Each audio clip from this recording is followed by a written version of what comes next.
and welcome back to Storytime with David. We're going to continue on.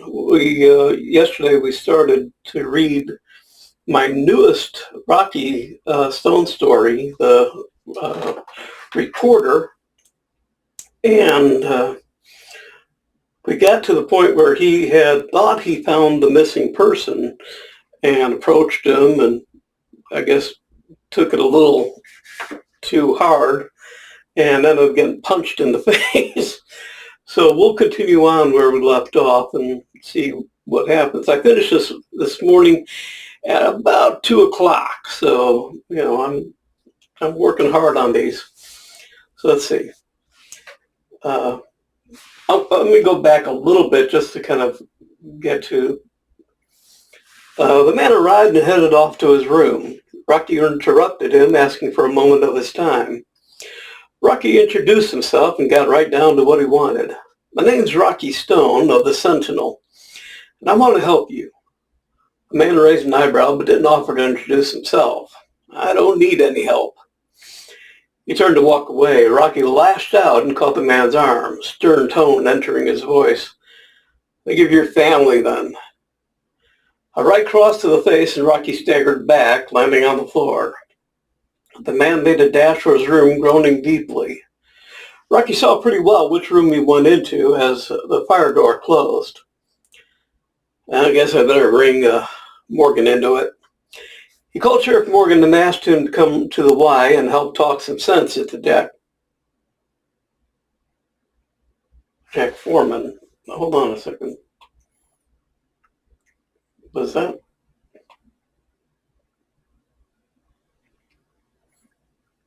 Now, you see, this is why I have to do edits and stuff, because I called him Jack Horner, but up in the top and down below, it's Jack Wheeler. So we'll fix that now. Hold on. It's a work in progress. Let's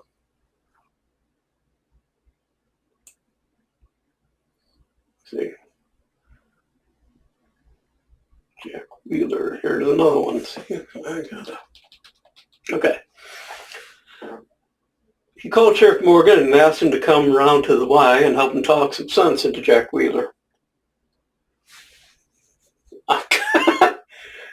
I really should, but, yeah, okay. Jack Wheeler is his name. So, as I said, this is still a work in progress, so here we go. While he waited for the sheriff, Rocky cursed himself for a fool handling it the way he had. Morgan shook his head and agreed he'd handled it badly. Approaching the door, the sheriff knocked and announced, "Jack, it's Sheriff Morgan. I'd like to talk to you a minute." The door opened and the man let them in. The room was small as a jail cell. A bed, a desk, and one chair were all the furnishings. What little personal items the man had were scattered around and didn't amount to much. Morgan sat on the edge of the bed and smoked soothingly. "Jack, Rocky's sorry for the way he handled this, but we need to clear a few things up." "Why'd you disappear like that?"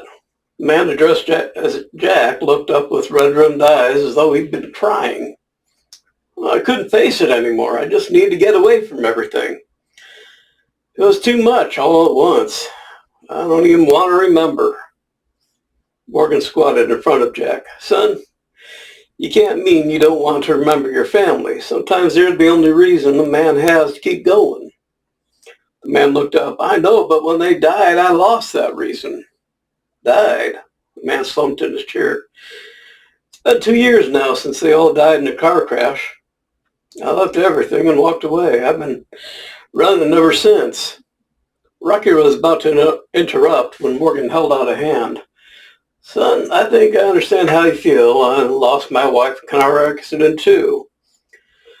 But what about the rest of your family? Don't you think they're concerned about you?"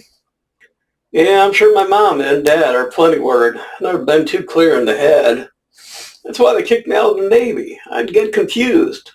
I had to cover up my tattoos so people wouldn't mark it. Then my wife and kids dying like that sent me over the edge. I tried to commit suicide a few times, but I can't even get that right.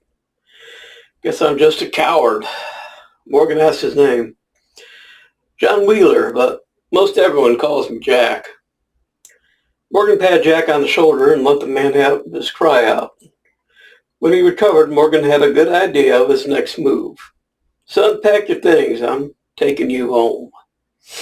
The man looked up gratefully and threw his clothes and a folding clock into a duffel.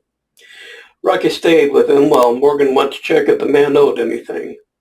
Paying the meager bill, he escorted Jack to the squad car and drove him to his parents' house. In the back seat, Rocky wrote a short excerpt for the Sentinel about John Horner returning home.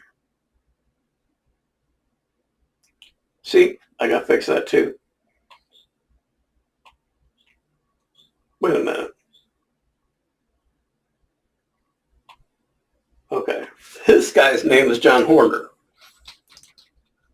So this is a work in progress, like I said, I'm sorry. Okay. The door of the large farmhouse flung open and a middle-aged woman raced out at the sight of John. At the front door, the father fought back tears as his son walked unsteadily up the path with his arm around his mother. The sheriff and Rocky waved and left them to get reacquainted. At the sight of Rocky's face, Agnes lay him on the couch with a stake covering his eye. She kissed his forehead lightly and then lightly smacked him upside the head for getting the black eye in the first place. Then she went into the kitchen to fry the fish. Morgan was instructing Rocky on how to interrogate someone. Rocky, you can't start out as if you're in charge unless it's called for. A case like this needs sympathy and understanding. You need to start concerned and helpful. You saw it happen when he tried to muscle in. He didn't take it well, especially when you mentioned family, and I can't say as I blame him, all things considered. If you don't have all the information, go slow. Ask leading questions and follow with what they bring up. As a reporter, I thought that would be second nature to you. Rocky sat up holding a stake in place. I guess I figured a Marine would respond better to a firm approach. Yeah, except he wasn't a Marine, and remember, they're people first, Marines second. Called into the kitchen for dinner, they told Agnes about John Horner and the welcome he got on going home at last. Agnes told again about her fishing expedition, which Rocky had only half heard the smallest part of the first time. Rocky explained how he got the black eye using the wrong approach. Dinner finished, Rocky astonished Agnes by clearing the table and starting to wash the dishes. Picking up a towel, she joined him at the sink, wiping and stacking. They sang Sweet By and By as they cleaned, with Morgan still in the front room reading, providing the bass notes. On the porch, saying their goodbyes, Agnes promised to stop by early in the morning to take Rocky fishing. Now, Rocky was woken by a knocking at the door. Opening it sleepily, he was only dimly aware of Agnes in the moonlight. On seeing he was still in his pajamas, she told him to do a quick wash and brush and get dressed. She had made sandwiches and bought a large thermos of strong coffee. Freshly shaved and dressed and slightly more awake, he took up the basket as Agnes gathered the poles. On her hip was a small woven basket that contained everything they'd need for a morning's fishing. At the lake, Rocky marveled at the paramount of people up at this ungodly hour. Granted, from his sample last night, the fish were worth the effort. His mind dwelt on the firm flesh and excellent taste of the dinner. Do you want me to bait your hook? Agnes had been holding out a rod to him, and he hadn't noticed. Sorry, my mind was elsewhere. Competently hooking the worm to the line, he cast towards the center of the lake, where a constant movement on the surface told the fish were plentiful. He sat comfortably on the shore with a cup of strong coffee at hand to warm him up. Agnes was seated on the stump and munching on half a ham sandwich. Excuse me.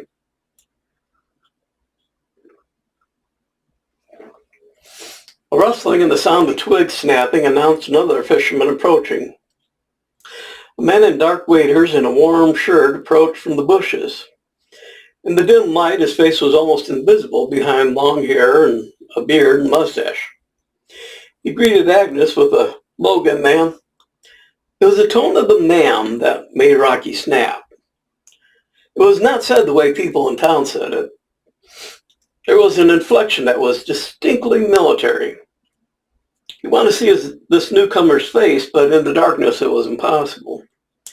The light from the lantern was not sufficient. Agnes nudged him when she saw he had a catch he was ignoring. Rapidly bringing it ashore, he tied it off to a stake so it would stay fresh in the water. Since Rocky had a fish, he loaned the newcomer his rod. As the man took it, Rocky saw a unique tattoo across the man's chest. A wicker basket with a fox, a female rabbit holding a newborn, 3 males and 1 female bunny. In the glow from the lantern, Rocky thought he could see an anchor within the basket. That and the image explained a lot, and Rocky was sure he had the right man this time. The problem now lay in how to handle it. He felt it was almost lucky he had screwed up the first time. Morgan had given him good advice on how to handle a situation like this. He just hoped he could follow that advice without screwing things up. As the man fished, he sat down and grew more relaxed. Rocky offered him a cup of coffee, which was gratefully accepted. Rocky was a little shaky on how to begin, So how you been keeping, Jack? The man shrugged. Doing all right, I guess. Agnes turned slowly. Jack? Jack Wheeler? The man started and tried to stand up, but flopped down again, and now that they knew who he was. He dropped the pole and put his head in his hands. Agnes squatted next to him and put her arms around his shoulder, and Rocky moved closer. It's all right, Jack, he said soothingly. Marines don't cry. It's pure bullshit. Jack tried to choke back the tears, but after fighting it so long, he finally broke down. Ashamedly at first, but easier as the tears flowed. I want to go home. I don't know how to, though. The hurt I've done Mary and the kids, she'll never forgive me. Rocky was thinking hard. What was needed was some kind of cover story. Looking at the man's face in the early morning, the sun, though, it was clear this wasn't the way to do it, though. He'd done and been through enough, and if Rocky was pressed him to lie, lie wouldn't hold. Rocky squatted in front of Jack and put his hand on his shoulder. Jack, you were stressed and overwhelmed. You're human, and it happens. But you were careful enough to make sure they were provided for. Your wife and kids are only concerned with getting you back home. I spoke to your wife before I began this, and she wants you back, and your kids are expecting you to come back any time now. It won't get any easier the longer you wait. Rocky watched in amazement as the former Marine shone through. The shoulders squared and the head rose. Jack had made his decision. He asked Agnes and Rocky to follow him. Leading them through a twisting path, he ended at his temporary home. It was a built-up duck blind that was austere but reasonably comfortable. A small can stove held a coffee pot. A single skillet rested on a ledge. There were several novels resting on a small stump.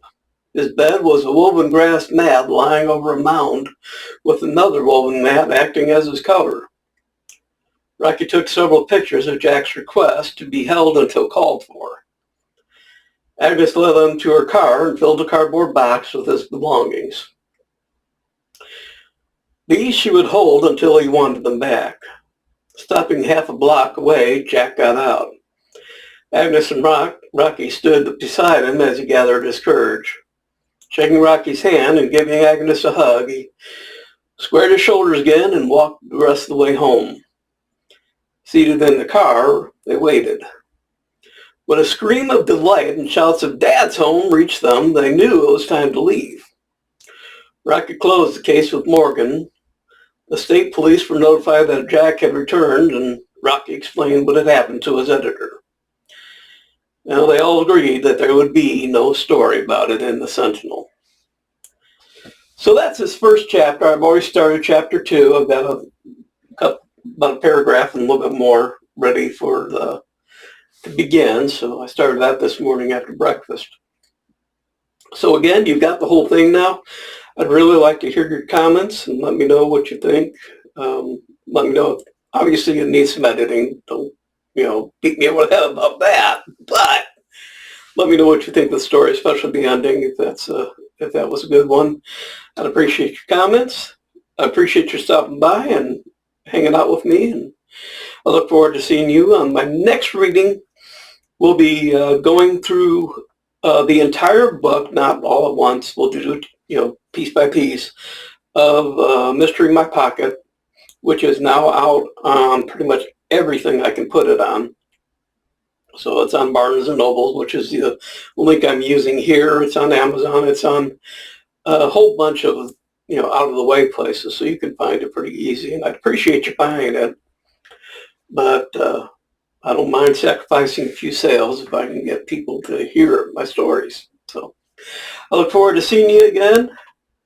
Thank you for visiting.